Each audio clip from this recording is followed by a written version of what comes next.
Hello student, मैं हूं आपका एजुकेटर चंद्रदेव और आप सभी का स्वागत है हैप्पी बायोलॉजी क्लास में। तो स्टूडेंट, आज हम लोग बात करने वाले हैं। आप लोग का जो टॉपिक है वो आप लोग का है कोइनोसाइट। ठीक है स्टूडेंट, हम लोग आज क्या पढ़ने वाले हैं? कोइनोसाइट के बारे में जानने वाले हैं। इसको हिंदी वाले स्टूडेंट हम लोग बोलते हैं कीप कोशिका कहते हैं। क्या कहते हैं? कीप कोशिका, है ना स्टूडेंट। ये जो आप लोग का टॉपिक है वो आप लोग का है सब्जेक्ट जूलॉजी, जिसको हम लोग बोलते हैं जंतु विज्ञान। ठीक है, प्राणी शास्त्र। ये आप लोग का जो टॉपिक है बीएससी फर्स्ट ईयर के स्टूडेंट के लिए महत्वपूर्ण है। ठीक है।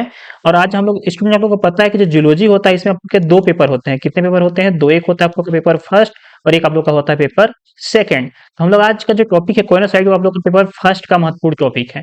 ठीक है, जो एग्जाम में आने के चांसेस है। तो स्टूडेंट चलिए स्टार्ट करते हैं आज का वीडियो। तो हम लोग आज स्टूडेंट पढ़ने वाले हैं कोइनोसाइट, है ना। सबसे पहले हम लोग समझते हैं कि कोइनोसाइट होता क्या है।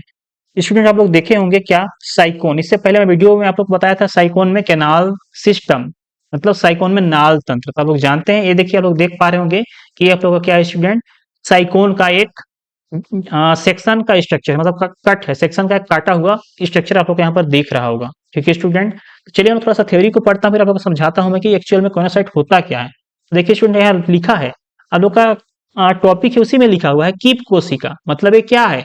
एक कोशिका होती है ना। कोइनोसाइट क्या होती है? कोशिका होती है। कैसी कोशिका होती है और कहाँ पर पाई जाती है, हम लोग उसके बारे में बात करेंगे। ठीक है, देखिए वे कोशिकाएं, मतलब कोइनोसाइट जो कोशिका होता है, जो कीप कोशिका होता है, वो कैसी कोशिका होती है? वे कोशिकाएं जो पोरीफेरा, आप लोग जानते हैं स्टूडेंट, पोरीफेरा एक क्या है? फाइलम है आप लोग का। क्या है स्टूडेंट? आप लोग का एक फाइलम है। फाइलम मतलब एक संघ है जीवों का। ठीक है, तो वे कोशिकाएं जो पोरीफेरा के स्पोंजोसिल, स्टूडेंट क्या बोला जा रहा है? स्पोंजोसिल क्या होता है? चलिए मैं आप लोग को डायग्राम में समझाने का प्रयास करता हूं। आप लोग देख पा रहे होंगे, ये आप लोग का क्या है? साइकोन है, जो आप लोग का पोरीफेरा जो फाइलम होता है उसी से बिलोंग करता है, मतलब उसी के अंतर्गत आता है। कौन? आप लोग का साइकोन एक जलीय जीव होता है। क्या होता है स्टूडेंट? एक जलीय जीव होता है साइकोन, है ना। और साइकोन के अंदर में आप लोग के क्या पाए जाते हैं? जो आप लोग का कोइनोसाइट है ना, वो पाया जाता है। क्या पाया जाता है? जो कोइनोसाइट होता है वो साइकोन के अंदर स्पोंजोसिल, हम लोग बात कर रहे थे यहाँ पर थ्योरी में, है ना, कि वे कोशिकाएं जो पोरीफेरा, पोरीफेरा मतलब एक संघ है, उसके अंतर्गत जो जीव आता है उसको हम लोग क्या बोलते हैं? साइकोन। और साइकोन के अंदर में क्या होता है? हम लोग का स्पोंजोसिल एक गुहा होता है, एक कैविटी होता है, खाली जगह होता है। ठीक है, तो क्या बोल रहा है? पोरीफेरा के स्पोंजोसिल और नलिकाओं को आश्रित करती है। किसको आश्रित करती है? स्पोंजोसिल और नलिकाओं को बोला जा रहा है। क्या करती है? आश्रित, मतलब उसको ढकता है ना। चलिए लोग डायग्राम में देखते हैं और समझने का प्रयास करते हैं कि स्पोंजोसिल होता क्या है ना। तो देखिए ये आप लोग का साइकोन स्टूडेंट, क्या है आप लोग का? ये साइकोन है। और साइकोन के अंदर में आप लोग देख पा रहे होंगे, जो आप लोग खाली जगह दिख रहा है ना, ये क्या है आप लोग का? स्पोंजोसिल इसको हम लोग बोलते हैं। देखिए यहाँ पर लिखा है डायग्राम में आप लोग का स्पोंजोसिल, है ना। तो स्पोंजोसिल को क्या, स्पोंजोसिल और नलिकाओं को क्या करती है? आश्रित। आश्रित करने का मतलब स्टूडेंट ये होता है, आश्रित मतलब ढकना उसको, है ना। तो आप लोग यहाँ पर देख पा रहे होंगे, आप लोग को हल्का यहाँ पर आप लोग को इस प्रकार से कोशिका दिख रहा होगा यहाँ पर, है ना। इस प्रकार से इस चारों ओर आप लोग क्या दिख रहा है? स्पोंजोसिल को ढकने वाला। स्पोंजोसिल को क्या करने वाला? आप लोग का ढकने वाला क्या होता है? कोशिका होता है। इसको अगर जूम करके हम लोग देखें, क्या करके देखें स्टूडेंट, हम लोग इसको अगर हम लोग जूम करके देखें तो इसका जो संरचना होगा कुछ इस प्रकार से आप लोग को दिखाई देगा। आप लोग यहाँ पर देख पा रहे हैं, एक सेकंड देखिए, ये आप लोग का एक कोशिका को जूम हम लोग करें तो आप लोग का जो कोशिका है, आप लोग यहाँ पर राइट साइड में आप लोग देख पा रहे होंगे, ये आप लोग क्या है स्टूडेंट? कोइनोसाइट कोशिका है। ये आप लोग क्या है? कोइनोसाइट। इस प्रकार से क्या होता है? स्पोंजोसिल को क्या करता है? कवर करता है। एक गड्ढा को क्या करता है? कवर करता है। ठीक है, इसको हम लोग क्या बोलते हैं?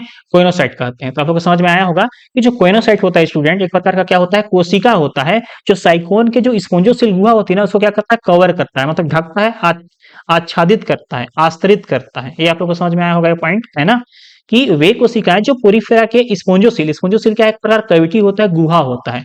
और नलिका, नलिका मतलब वही स्पोंजोसिल नलिका या कैविटी बोलो, है ना, वो क्या करता है? आश्रित करता है। आश्रित मतलब क्या करता है स्टूडेंट? उसको ढकता है ना, उसको कवर करता है। ठीक है, एक कोशिकाएं परस्पर क्या होती है? चिपकी एवं अंडाकार होती है। चलिए लोग डायग्राम में देखते हैं स्टूडेंट, एक कोशिका क्या होती है? बोला जा रहा है कि ये क्या होती है? परस्पर एक दूसरे से क्या होती है स्टूडेंट? चिपकी हुई होती है। चलिए थोड़ा सा इसको इरेज करते हैं, मतलब मिटाते हैं, है ना। और देखिए आप यहाँ पर देख पा रहे होंगे स्टूडेंट, एक सेकेंड, ये रहा आप लोग का ये डायग्राम। देखिए इसमें एक प्रकार से जब सभी कोशिका क्या है, एक प्रकार से एक दूसरे से चिपकी हुई होती हैं। और कैसी होती है? अंडाकार। आप लोग यहाँ पर देख पा रहे होंगे स्टूडेंट, हल्का सा ये क्या है आप लोग का? अंडाकार कोशिका है। ठीक है, तो यही थ्योरी में हम लोग देखें ये क्या होती है आप लोग की? ये चिपकी हुई और अंडाकार होती है तथा एक ढीले स्तर की भांति मीजेनकाइम पर लगी होती है। स्टूडेंट आप लोग को बताया था जब मैं पढ़ा रहा था आप लोग को कैनाल सिस्टम, किस में? साइकोन में। तो मीजेनकाइम क्या होता है स्टूडेंट? एक लेयर होता है। अब चलिए डायग्राम में लोग देखते हैं कि मीजेनकाइम जो होता है वो क्या होता है। तो लोग को बताया था कि इसमें आप लोग का एक लेयर होता है, एक स्तर होता है। आप लोग को पता है कि जो हम लोग का साइकोन होता है ना, क्या होता है आप लोग का जो साइकोन होता है वो 3 लेयर का बना होता है। कितना लेयर का बना होता है स्टूडेंट? 3, ये बाहरी, ये मिडिल लेयर और ये आंतरिक लेयर, मतलब ये 3 लेयर का बना होता है, ठीक है। एक्टोडर्मा, एंडोडर्मा और मेसेंकाइम लेयर, तो 3 लेयर का बना होता है। तो यहाँ पर बताया गया एक शब्द आप लोग का आया था मेसेंकाइम। तो मेसेंकाइम क्या होती है? एक स्तर होती है, ठीक है। तो बोला गया था अपना ढीले स्तर की भांति मेसेंकाइम पर लगी होती है। तो जो मेसेंकाइम लेयर होता है ना स्टूडेंट, है ना, उसी पर क्या होता है, जो आप कोनोसाइट जो कोशिका होते हैं ना, वो क्या होती है? चिपकी हुई रहती है, लगी हुई रहती है, अटैच रहती है। ये आपको समझ में आ रहा होगा, ठीक है। देखिए, प्रत्येक कोशिका के अंदर मध्य में एक न्यूक्लियस होता है। चलिए हम डायग्राम को देखते हैं स्टूडेंट, एक डायग्राम लिया हूं मैं, है ना, इसमें आप लोग को समझ में आएगा। ये रहा आप लोग का स्टूडेंट, देखिए लिखा है इलेक्ट्रॉन स्ट्रक्चर ऑफ कोइनोसाइट, है ना। तो स्टूडेंट ये जो आप लोग का स्ट्रक्चर है कोइनोसाइट का है, तो इसके अंदर में स्टूडेंट क्या होता है? न्यूक्लियस। आप लोग यहाँ पर देख पा रहे होंगे बीच में आप लोग का एक स्ट्रक्चर है, जिसको हम लोग क्या बोलते हैं? आप लोग का न्यूक्लियस कहते हैं, ठीक है। तो ये हम लोग अभी देखिए कि इसमें इसके अंदर क्या होता है, मध्य भाग में देखिए कोशिका के अंदर मध्य भाग में एक न्यूक्लियस होता है। एक या दो क्या होती है? संकुचनशील धानियां। तो ये क्या होता है स्टूडेंट? देखिए आप लोग यहाँ पर आप लोग को डायग्राम में दिखाई दे रहा होगा स्पष्ट रूप से, संकुचनशील धानियां, कॉन्ट्रैक्टाइल वेहिकल जिसको इंग्लिश में लोग बोलते हैं स्टूडेंट। इसके अंदर हम लोग यहाँ पर देख पा रहे होंगे इस प्रकार से कुछ आप लोग को धानियां, मतलब कुछ आप लोग को वेसिकल्स दिखाई दे रहा है, इसी को हम लोग क्या बोलते हैं? कॉन्ट्रैक्टाइल वेक्यूल संकुचनशील धानियां कहते हैं, ठीक है स्टूडेंट। देखिए आगे, खाद्य धानियां भी पाई जाती है उसी में, गोल गोल जिस रचना उसी को हम लोग बोलते हैं। आरक्षित भोजन, ब्लिफेरोप्लास्ट भी क्या क्या पाया जाता है? इसके अंदर में न्यूक्लियस पाया जाता है, संकुचनशील धानियां, खाद्य धानियां, ब्लिफेरोप्लास्ट, ठीक है, राइजोप्लास्ट, और एक क्या होता है? काइनेटोसोम, जिससे एक फ्लैजिला निकलता है। तो चलिए हम लोग समझते हैं डायग्राम से स्टूडेंट, आप लोग को मैं बताने का प्रयास करता हूँ। देखिए इसमें क्या बोला गया, इसके अंदर में आप लोग क्या क्या होता है, चलिए डायग्राम आप लोग को स्पष्ट दिख रहा होगा। देखिए यहाँ पर आप लोग का होता है स्टूडेंट, ये न्यूक्लियस हो गया, एक न्यूक्लियस, है ना। इसके अंदर में संकुचनशील धानियां, खाद्य धानियां पाई जाती है ना। उसके अलावा इसमें क्या पाया जाता है आप लोग का? ब्लिफेरोप्लास्ट, राइजोप्लास्ट, और इसके अलावा एक और बताया गया था कि क्या पाया जाता है। देखिए आप लोग काइनेटोसोम, जो क्या होता है? कसाब, मतलब फ्लैजिला जो होता है, ठीक है, जो फ्लैजिला निकलता है उसी के आधारीकरण, आधारीकरण मतलब जहां से आधार जो बेस होता है, जहां से निकलता है कौन? हम लोग का जो फ्लैजिला होता है। चलिए हम लोग डायग्राम में देखते हैं कि काइनेटोसोम किसको बोला जा रहा है स्टूडेंट। देखिए आप लोग ध्यान से, यहाँ पर काइनेटोसोम का मतलब ये बोला जा रहा है कि जहां से ना आप लोग का जो फ्लैजिला निकल रहा है, देख रहे हैं आप लोग यहाँ पर, ये पूंछ की भांति एक आप लोग को देखिए ऐसा बाल जैसे कुछ आप लोग को संरचना दिख रहा है ना, इसी को हम लोग क्या बोलते हैं? आप लोग का फ्लैजिलम कहते हैं, फ्लैजिला कहते हैं, ठीक है। तो जहां से ऐसे इस प्रकार से आया और यहाँ से आप लोग का निकल रहा है, ठीक है, यहाँ से क्या हो रहा है? आप लोग का निकल रहा है कौन? आप लोग का फ्रिजिडा जहां से उत्पन्न होता है स्टूडेंट, उस आधार भाग को हम लोग क्या बोलते हैं? काइनेटोसोम कहते हैं, ठीक है। जहां से फ्लैजिला निकलता है उसको हम लोग क्या बोलते हैं? काइनेटोसोम कहते हैं। यही बताया गया आप लोग का थ्योरी में। देखिए यहाँ पर बोला गया आप लोग का कि यहाँ देखिए आधारीकरण केंद्र का है, जिसको काइनेटोसोम कहते हैं, जिससे एक फ्लैजिला निकलता है। तो फ्लैजिला कहाँ से निकल रहा है? काइनेटोसोम से निकल रहा है ना स्टूडेंट। कहाँ से निकल रहा है आप लोग का? जो फ्लैजिला है वो कहाँ से निकल रहा है आप लोग का? काइनेटोसोम से निकल रहा है, ठीक है। कहाँ से निकल रहा है? चलिए डायग्राम में थोड़ा सा देखते हैं, फिर हम लोग आगे कंटिन्यू करेंगे क्लास को, ठीक है। तो ये जो जहां से आप लोग का फ्लैजिला, आप लोग का पूछ जैसे जो संरचना दिख रहा है ना, जिसको हम लोग क्या बोल रहे हैं आप लोग का? ये देखिए आप लोग का फ्लैजिला है, ये जो आप लोग को दिख रहा है, ये क्या है आप लोग का? ये फ्लैजिला है, जो पूछ जैसे दिख रहा है, पेल जैसे, है ना। और यहाँ पर जहां से निकल रहा है ना, उसको हम लोग क्या बोलते हैं? यहाँ पर को काइनेटोसोम कहते हैं। इस एरिया को हम लोग क्या बोलते हैं? यहाँ पर जहां से निकल रहा है फ्लैजिला आप लोग का, जैसे मान के चलो ये फ्लैजिला निकला है ना, तो ये जहां से निकल रहा है स्टूडेंट ना, उसी जगह को हम लोग क्या बोलते हैं आप लोग का? काइनेटोसोम कहते हैं। क्या कहते हैं? काइनेटोसोम कहते हैं, जहां से फ्लैजिला निकलता है, ठीक है। चलिए हम आगे कंटिन्यू करते हैं क्लास को। देखिए कसाब मतलब फ्लैजिला आधार की ओर कड़ा होता है, क्या होता है? जहां पर चिपके रहता है, जहां से जुड़ा रहता है, उसको हम लोग आधार बोलते हैं। जैसे हम लोग का पैर जहां से जमीन में टिकता है, उसको हम लोग क्या बोलते हैं? आधार, बेस बोलते हैं, है ना। तो वहां क्या होता है? कड़ा होता है, तथा शीर्ष की ओर क्या होता है? कोमल होता है। तो स्टूडेंट आप लोग का जो फ्लैजिला होता है ना, ठीक है, क्या होता है आप लोग का? जो फ्लैजिला होता है, जहां से फ्लैजिला निकल रहा है, फ्लैजिला कहाँ से निकलता है? अभी जस्ट आप लोग को बताया था मैं कुछ देर पहले ही, जो फ्लैजिला होता है वो आधार से निकलता है। आधार से उसको हम लोग क्या बोलते हैं? काइनेटोसोम कहते हैं, है ना। काइनेटोसोम मतलब जहां से निकल रहा है वो क्या होता है आप लोग का? कड़ा होता है। क्या होता है? कड़ा। कड़ा मतलब कठोर होता है, मजबूत होता है, ठीक है स्टूडेंट, क्या होता है? मजबूत होता है। और इधर आप लोग का जो इधर का एरिया है वो क्या होता है? कोमल होता है, फ्लेक्सिबल होता है, कोमल लचीला होता है, ठीक है स्टूडेंट। क्या होता है आप लोग का? कोमल एवं लचीला होता है, ठीक है। ताकि वो मूवमेंट करेगा, जैसे रस्सी होता है, रस्सी को हम लोग घुमाएंगे ऐसे ऐसे, तो सांप जैसे मूवमेंट करता है ना, उसी प्रकार से लचीला होगा तो गति करेगा, तो उसको क्या होगा? गति में सहायता करता है पानी को, है ना, अंदर आने में या बाहर जाने में, फ्लैजिला या मूवमेंट में क्या करता है? हेल्प करता है, लोगों को पता है, ठीक है। तो ये था आप लोग का स्टूडेंट इसके बारे में थोड़ा सा फ्लैजिला के बारे में कि जो जहां से निकलता है फ्लैजिला, वो क्या होता है आप लोग का, वो वाला भाग क्या होता है, कड़ा होता है, मजबूत होता है, स्ट्रांग होता है, ठीक है। जबकि जो ऊपर होता है वो क्या होता है, कोमल, मतलब सॉफ्ट होता है, क्या होता है, सॉफ्ट होता है, ठीक है। तो इतना आप लोग को स्पष्ट समझ में आया होगा इसके बारे में। थोड़ा सा फ्लैजिला के बारे में दिया गया था, ठीक है। देखिए इसके आधार के चारों तरफ कोशिका द्रव्य झिल्ली का एक पतला कॉलर होता है। तो क्या बोला जा रहा है, इसके आधार की ओर क्या होता है, चारों ओर, ठीक है। फ्लैजिला के चारों ओर या कोनोसाइट के चारों ओर होना चाहिए, तो कोनोसाइट के चारों ओर है ना, किसके चारों ओर, कोनोसाइट के चारों ओर कोशिका द्रव्य झिल्ली का एक पतला कॉलर होता है। चलिए डायग्राम में देखते हैं, है ना। ये आपको डायग्राम आप लोग देख पा रहे होंगे यहाँ पर। ये देखिए आप लोग क्या है, आप लोग का डायग्राम है, इसमें आप लोग कॉलर कहाँ पर है, मैं बोला आप लोग को, है ना। हम लोग समझने का प्रयास करते हैं डायग्राम के माध्यम से। देखिए ये रहा आप लोग का कॉलर। देखिए ये बोला गया है इसके चारों ओर क्या होती है, इसके चारों ओर किसके, ये आप लोग का कोइनोसाइट है, कोइनोसाइट के चारों ओर आप लोग देख पा रहे होंगे यहाँ पर, है ना। आपको कुछ हेयर लाइक स्ट्रक्चर दिख रहा है। देखिए यहाँ पर, ये यहाँ पर आप लोग का लिखा है कॉलर, कॉलर कहाँ पर है भाई, थोड़ा कोई इरेज करते हैं, हाईलाइट करते हैं, कहाँ पर आप लोग का, ये देखिए यहाँ पर ये लिखा है आप लोग का कॉलर, आप लोग को दिख पा रहा होगा यहाँ पर। तो सभी आप लोग स्टूडेंट क्या है, यहाँ पर कॉलर है, चारों ओर को हम लोग क्या बोलते हैं, इसको कॉलर बोलते हैं, ठीक है।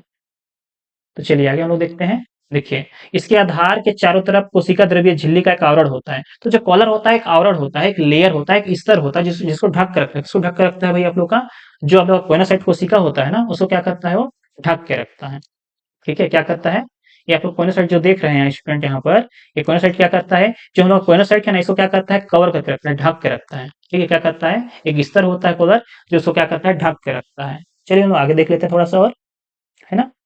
तो ये आप लोग का स्लाइड खत्म हुआ, हम आगे देखते हैं कंटिन्यू, थोड़ा सा और बचा आप लोग का, एक पेज लास्ट पेज है ना। लोग ध्यान से समझने का प्रयास करेंगे। देखिए कॉलर कोशिका में उंगली जैसे प्रवर्ध पाए जाते हैं, उंगली मतलब फिंगर लाइक, आप लोग का जो उंगली होता है फिंगर, है ना, उंगली, कॉलर कोशिका में उंगली जैसे प्रवर्ध पाए जाते हैं, जिन्हें हम लोग क्या बोलते हैं, माइक्रोबिलाई कहते हैं। स्टूडेंट क्या कहते हैं, माइक्रोबिलाई। चलिए हम डायग्राम में देखते हैं और समझने का प्रयास करते हैं कि इसमें आप लोग को माइक्रोबिलाई कहाँ पर है भाई, कहाँ पर, कॉलर के चारों ओर क्या होता है, उंगली के समान कुछ प्रवर्ध पाए जाते हैं। लोग यहाँ पर देखिए लिखा हुआ है माइक्रोबिलाई। इसी को हम लोग क्या बोलते हैं, प्रोटोप्लाज्मिक टेंटेकल्स। तो आप लोग को मैं बताया था किसमें, जब हम लोग हाइड्रा पढ़ रहे थे, है ना, तो उसमें आप लोग का कुछ इस प्रकार से देखिए, बहुत सारे इसमें क्या है, आप लोग के उंगली के समान आप लोग को संरचना दिखाई दे रहा है यहाँ पर ऊपर में, कॉलर के जस्ट ऊपर में। तो इसको हम लोग क्या बोलते हैं, माइक्रोबिलाई कहते हैं। इसी को बताया गया है यहाँ पर थ्योरी में, है ना। इसको हम लोग क्या बोलते हैं, आप लोग का माइक्रोबिलाई कहते हैं। इस कॉलर कोशिका में माइटोकॉन्ड्रिया, ठीक है, Golgi body, endoplasmic reticulum, ribosome आदि सभी अंतःकोशिकीय इंट्रासेलुलर ऑर्गेनेल्स पाए जाते हैं। इंट्रासेलुलर मतलब जैसे मान के चलो कि ये एक प्रकार का आप लोग का उंगली जैसे कुछ संरचना निकला है, तो इसके अंदर में क्या होगा भाई, इसके अंदर में बहुत सारे क्या होंगे, राइबोसोम, माइटोकॉन्ड्रिया, एंडोप्लाज्मिक रेटिकुलम, है ना।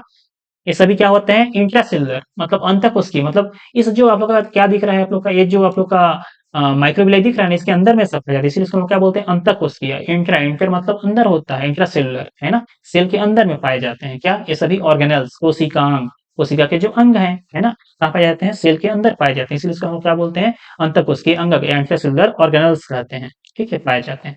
चलिए हम आगे कंटिन्यू करते हैं स्टूडेंट, है ना, थोड़ा सा बचा है आप लोग का, ध्यान से लोग पढ़ने का कोशिश कीजिएगा, समझने का प्रयास कीजिएगा। देखिए प्रत्येक माइक्रोबिलाई आपस में पार्श्व संयोजकों से, है ना, जो माइक्रोबिलाई होते हैं आपस में क्या होते हैं, संयोजकों से क्या होते हैं, एक दूसरे से जुड़े होते हैं, क्या होते हैं, जो आप लोग का यहाँ पर माइक्रोबिलाई है ना स्टूडेंट, बहुत सारे आप लोग को दिख रहा होगा फिंगर लाइक स्ट्रक्चर दिखाई दे रहा होगा, इसको हम लोग क्या बोलते हैं, आप लोग का माइक्रोबिलाई कहते हैं। स्टूडेंट आप लोग यहाँ पर देख पा रहे होंगे बहुत सारे आप लोग को क्या है, फिंगर लाइक ऐसे संरचना पाई जा रही है, इसको हम लोग क्या बोलते हैं, आप लोग का माइक्रोबिलाई। दूसरे में एक सभी क्या होते हैं, एक दूसरे से क्या होते हैं, जुड़े होते हैं, अलग अलग नहीं रहते हैं, एक दूसरे से क्या होते हैं, जुड़े हुए रहते हैं, ठीक है। चलिए हम आगे देखते हैं।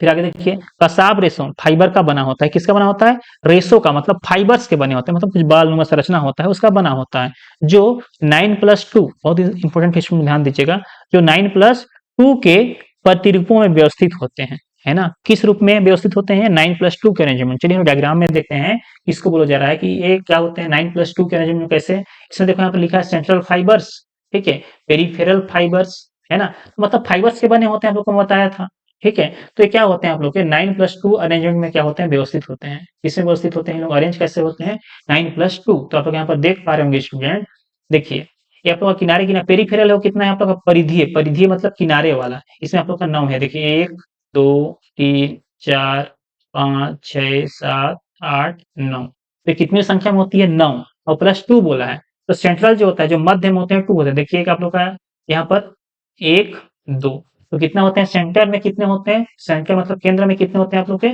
2 होते हैं, जबकि परिधि में कितने होते हैं 9 होते हैं। इसी स्टूडेंट कभी कभी क्वेश्चन आता है जिला में जो अरेंजमेंट होता है वो कितना का अरेंजमेंट होता है, उसका व्यवस्थित जो क्रम होता है 9+2 होता है। 9 कौन होता है पेरीफेरल, मतलब जो किनारे होता है परिधि होता है और 9 होता है जो सेंटर में होता है स्टूडेंट, उसको हम लोग क्या बोलते हैं 2 अनुपात में होता है, 9+2 रेशियो में होता है, आप लोग याद रखिएगा, है ना।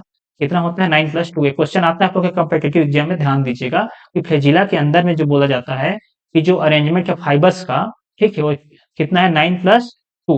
9 क्या है परिधीय है, किनारे में पाया जाता है, और बीच में कितना सेंटर में 2 पाया जाता है ना। तो सेंटर में कितना है 2, बाकी किनारे में कितना है स्टूडेंट आप लोग के 9 है, ठीक है। इतना आप लोग को समझ में आ गया होगा, मैं आशा करता हूँ, है ना। तो आगे देखिए फंक्शन ऑफ कोइनोसाइड, हम लोग अब क्या देख रहे हैं स्टूडेंट आप लोग का फंक्शन ऑफ कोइनोसाइड। तो देखिए क्या इसका कार्य है, फंक्शन मतलब कार्य, है ना। तो इन कोशिकाओं का मुख्य कार्य भोजन को क्या करना, पकड़ना, है ना, पचाना मतलब डाइजेशन, पचाने में भी हेल्प करता है, और शरीर के अंदर जल धारा वाटर करंट का क्या करता है स्टूडेंट नियंत्रण करना होता है, ठीक है स्टूडेंट।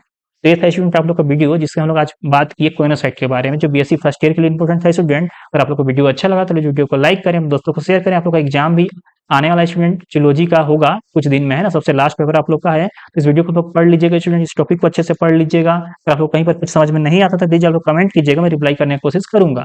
और अपने दोस्तों को जरूर शेयर करिएगा स्टूडेंट जो फर्स्ट ईयर में पढ़ते हैं, ठीक है, ताकि उनका भी कुछ हेल्प हो सके। लोग मिलते हैं नेक्स्ट वीडियो में, है ना। और आप लोग बताइएगा आप लोग कौन सा वीडियो का कौन सा टॉपिक का वीडियो चाहिए आप लोग को, मैं अपलोड करने की कोशिश करूंगा। लोग मिलते हैं नेक्स्ट वीडियो में, तो चलिए थैंक यू, धन्यवाद, जय हिंद।